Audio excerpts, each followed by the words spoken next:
warahmatullahi wabarakatuh.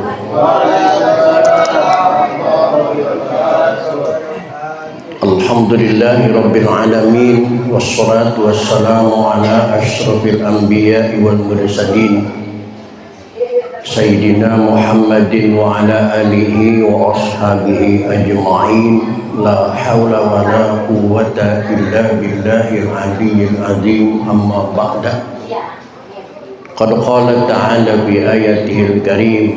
Bismillahirrahmanirrahim.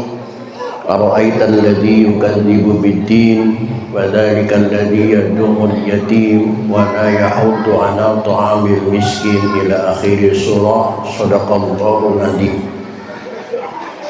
Bapak-bapak, ibu-ibu, bil khusus yang hadir pada kesempatan mulia, kesempatan santunan yatim piatu sambil itikaf di masjid yang mulia ini, mudah-mudahan di momen-momen Lailatul Qadar ini kita dipertemukan oleh Allah Subhanahu wa taala dengan malam agung, yaitu malam Lailatul Qadar. Amin. Yang saya hormati para guru kita, para ustadz kita, para sepuh-sepuhan kita, alhamdulillah eksis hadir bersama kita setiap tahun, Bapak Ustadz Omi Bustomi, dan kita merasa kehilangan tahun ini guru kita Ustadz Jajak. Mudah-mudahan dirasakan sembuhnya oleh Allah Subhanahu wa taala.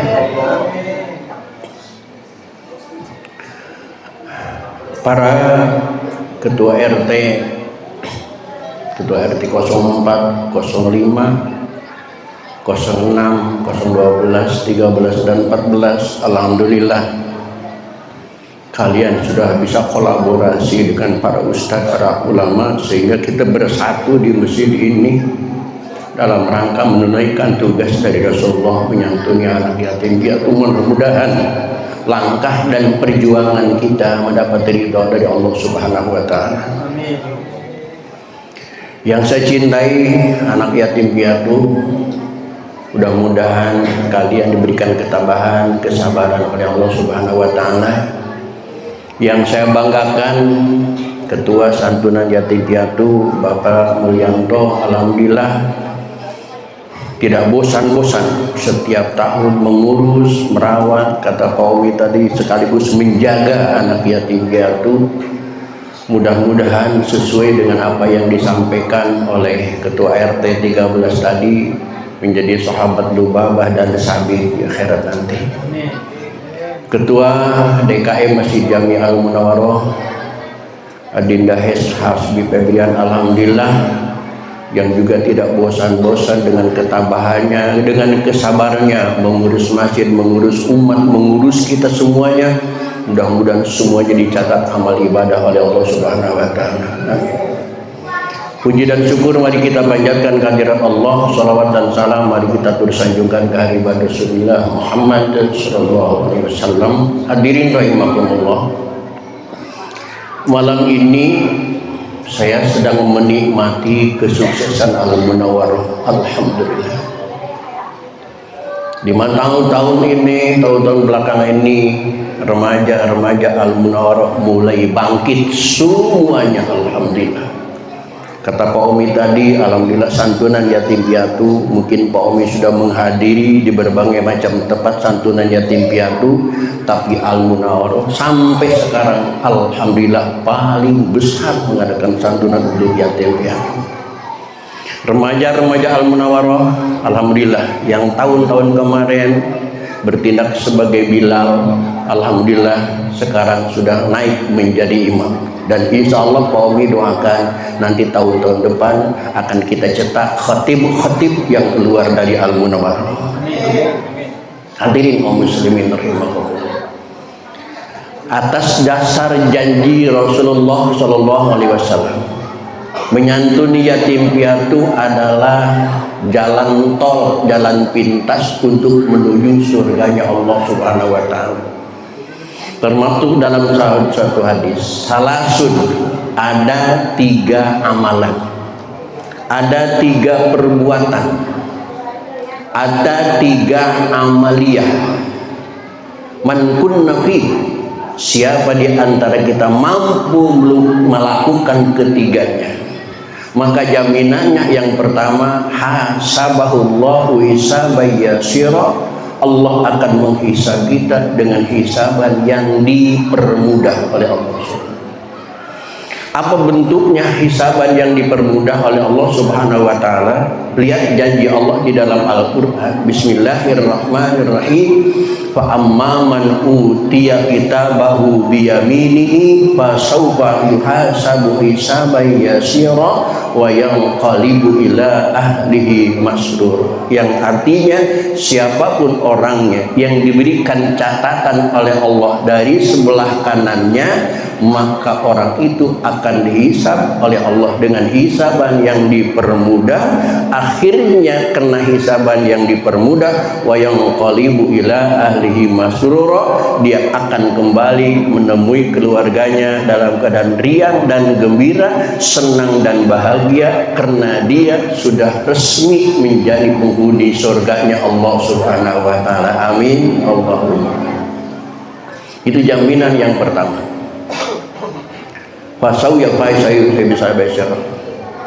Yang kedua, jaminannya orang yang menyantuni yatim piatu, kata Rasulullah, wa adkhalahul jannata bi rahmatihi, Allah akan memasukkan ke dalam surga dengan dasar rahmatnya Allah. Karena kalau kita ingin masuk surga dengan modal ibadah yang kita lakukan, mimpi Bapak, bukankah ibadah fardu yang kita lakukan selama sehari semalam cuma 5 waktu? 5 waktu itu 1 kali sholat berapa menit? 5 menit tambah wiridannya 5 menit menjadi 10 menit. 5 kali 10 berapa? 50 menit. Kalau kita kerja lembur di perusahaan selama 1 jam dapat gaji berapa? Berapa? 100.000. 1 jam 100.000. Wih, perusahaan besar itu. Oke, 1 jam 100.000. Dengan uang 100.000 sehari kita ingin membeli surga. Yang bangunan surga itu labinatin min dahabin, labinatin min fiddatin, batu batanya terbuat dari batu bata emas dan batu bata perak. Tidak mungkin 100.000 beli rokok sebungkus saja udah habis. Oleh karena itu di dalam kitab Sakti dijelaskan, masuk surga karena amal ibadah kita tidak mungkin, karena Allah pernah menciptakan seorang wali yang hidup selama 500 tahun. Wali tersebut hidup di pulau terpencil, tidak ada teman, tidak ada musuh, sehingga sehari-harinya wali itu tetap ibadah kepada Allah. Siangnya dipakai puasa, malamnya dipakai qiyamul lail tarawih. Setelah 500 tahun wali tersebut, sesuai dengan ajal Allah, wali dijemput oleh malaikat Azrail, meninggal wali. Setelah meninggalnya wali, Allah perintahkan kepada malaikat Ridwan, wahai Ridwan, masukkan wali tersebut ke dalam surga dengan rahmatku, kata Allah. Wali tersebut menolak masuk surga dengan rahmat Allah, karena alasannya, saya ingin masuk surga dengan modal ibadah yang saya lakukan selama 500 tahun. Allah perintahkan malaikat mizan untuk menimbang amal ibadah wali yang dilakukan selama 500 tahun dibandingkan dengan nikmat sebelah mata dari Allah yang selama itu dipakai oleh wali tersebut. Ternyata begitu ditimbang ternyata masih beratan nikmat mata daripada pahala ibadah 500 tahun. Artinya wali itu gagal masuk surga kalau dengan modal ibadah selama 500 tahun. Kisah ini membuktikan betapa rahmat Allah berfungsi dalam masuk surga. Wali yang sudah beribadah 500 tahun tanpa maksiat tidak mampu masuk surga karena ibadahnya, bukan karena rahmat Allah. Pertanyaannya, kita ibadah sudah berapa ratus tahun selama hidup? Wali tersebut ibadah 500 tahun tanpa maksiat sekejap mata pun. kita beribadah selama ini masih ada maksiat apa enggak?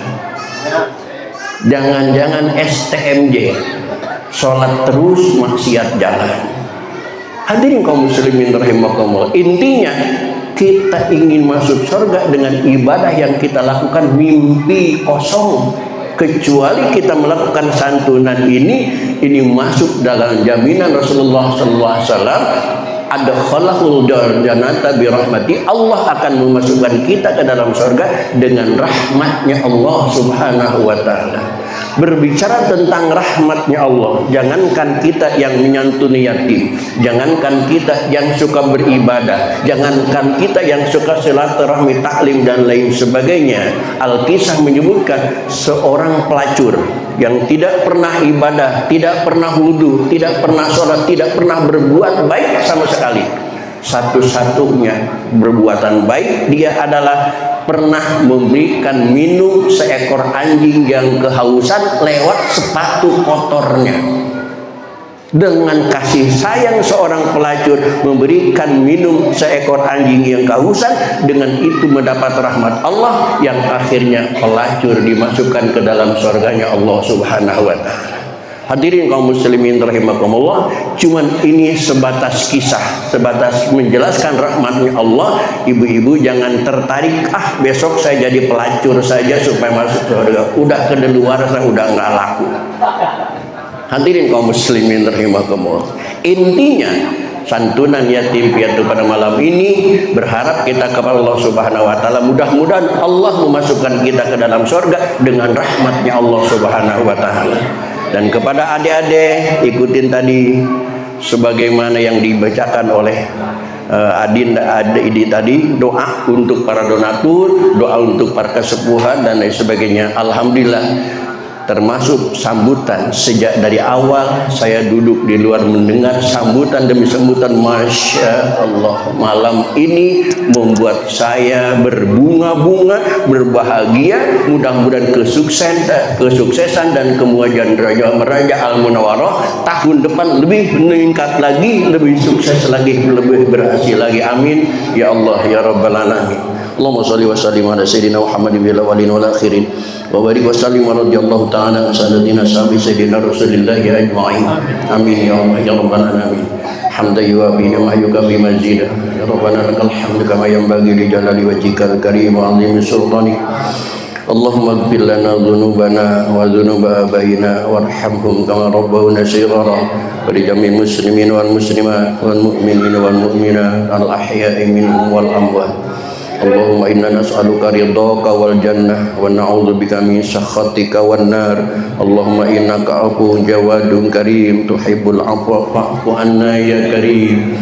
Rabbana taqabbal minna wudu'ana wa shalatana wa siyamana wa qiyamana wa qira'atana wa taqabbal minna ruku'ana wa sujudana wa tasbihana wa tahlilana wa tahmidana wa taqabbal minna tasyahudana wa ta'abbudana wa takhushu'ana wa tadurru'ana wa tamim taqsirana wa la tadri biha wujuhana ya Allah ya ilal alamin ya khairan nasirin wa ya mujibas sa'ilin. Rabbana hab lana min azwajina wa dhurriyyatina qurrata a'yun waj'alna lil muttaqina imama.